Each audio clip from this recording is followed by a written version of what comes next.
बागेश्वर धाम वाले धीरेन्द्र शास्त्री का कठिनाइयों में बीता बचपन, जाने बालाजी भगवान के भक्त की कहानी। बागेश्वर धाम के पीठाधीश्वर धीरेन्द्र कृष्ण शास्त्री सोशल मीडिया से लेकर टेलीविजन तक हर तरफ छाए हुए हैं। लोगों के मन की बात को पढ़कर उनके समस्याओं का निपटारा करने का दावा करने वाले बाबा विवादों में घिरे हैं। आइए जानते हैं धीरेन्द्र शास्त्री की क्या है कहानी। बिना समस्या बताए लोगों के मन की बात को पढ़ लेना, व्यक्ति को देखकर उसकी भूत, भविष्य और वर्तमान की जानकारी जान लेना, फिर समस्या का समाधान भी बता देना।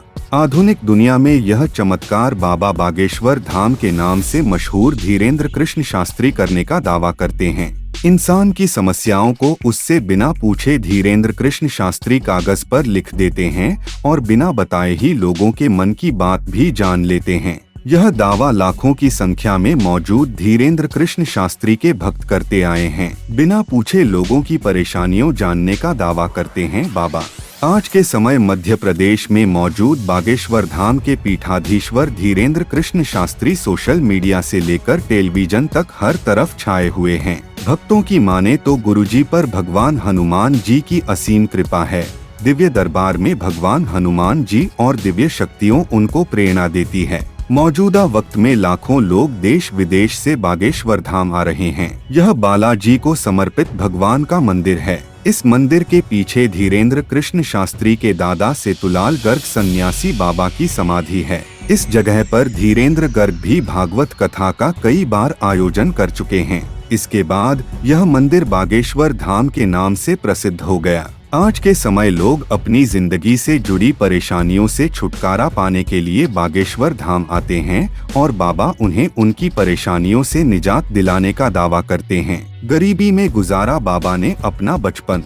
15 जुलाई 1996 को मध्य प्रदेश के छतरपुर में जन्मे पंडित धीरेन्द्र कृष्ण शास्त्री का बचपन अति गरीबी में बीता। एक कच्चे मकान में उनका पूरा परिवार रहता था। उनके मां का नाम श्रीमती सरोज और उनके पिता का नाम पंडित श्री रामकृपाल गर्ग है। बताया जाता है कि वो बचपन से काफी होशियार थे। उनकी प्रारंभिक शिक्षा गांव के सरकारी स्कूल में हुई। उनके पिता पुरोहित गिरी के जरिए अपना परिवार चलाते थे। जब गांव में इनके परिवार के चाचा और कुछ लोगों ने पुरोहित गिरी का काम आपस में बांट लिया तो महाराज का परिवार आर्थिक संकट से घिर गया। उनकी माता सरोज को भैंस से दूध बेचकर अपने परिवार का भरण पोषण करना पड़ा। बचपन से ही धीरेन्द्र शास्त्री लोगों को प्रभावित करने में माहिर हो गए। वो कम उम्र में ही गांव में लोगों के बीच बैठकर कथा सुनाने लगे। धीरेन्द्र कृष्ण शास्त्री की माने तो उन्होंने 8 से 9 वर्ष से ही बागेश्वर बालाजी की सेवा शुरू कर दी थी। जब वो 12 से 13 वर्ष के थे तो उन्हें यह अनुभव होने लगा कि उन पर बागेश्वर बालाजी की विशेष कृपा है। साल 2009 में उन्होंने अपनी पहली भागवत कथा सुनाई थी। नेता भी होते हैं बाबा के आगे नतमस्तक। गौरतलब है कि पिछले कुछ वक्त से धीरेन्द्र शास्त्री काफी प्रसिद्ध हो गए। इसके पीछे सोशल मीडिया का अहम योगदान रहा। धीरेन्द्र कृष्ण शास्त्री शहरों में जा जाकर श्री राम कथा के साथ अपना दिव्य चमत्कारी दरबार लगाते हैं। कुछ दिनों पहले उन्होंने महाराष्ट्र के नागपुर में दरबार लगाया था। इस दरबार में महाराष्ट्र के उप मुख्यमंत्री देवेंद्र फडणवीस के अलावा केंद्रीय सड़क परिवहन राष्ट्रीय राजमार्ग मंत्री नितिन गडकरी भी पहुंचे थे। बता दें कि देश के कई राजनेता बागेश्वर धाम में हाजिरी लगा चुके हैं। आखिर क्यों फंस गए बाबा विवादों में? इस दिव्य दरबार को लेकर नागपुर की अंधश्रद्धा उन्मूलन समिति ने दे दिया।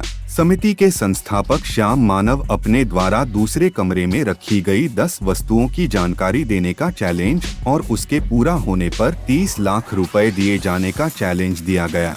हालांकि बाबा ने चैलेंज को स्वीकार कर लिया है। शुक्रवार 20 जनवरी 1923 को धीरेन्द्र शास्त्री ने नागपुर के अंधश्रद्धा निर्मूलन समिति के संस्थापक श्याम मानव की चुनौती को स्वीकार कर शुक्रवार को श्री हनुमान मंदिर मैदान गुढ़ियारी में दरबार लगाया। इस दौरान पंडित धीरेन्द्र कृष्ण ने कहा कि यहाँ आकर हमें आजमा लें।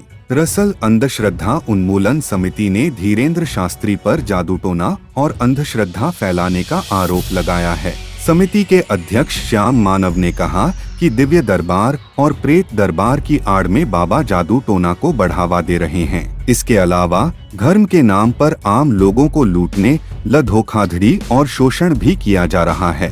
धीरेंद्र शास्त्री ने कहा है कि वो संविधान के अनुसार धर्म का प्रचार प्रसार कर रहे हैं। उन्होंने कहा है कि अगर हनुमान भक्ति करना गुनाह है तो सभी हनुमान भक्तों पर FIR होनी चाहिए।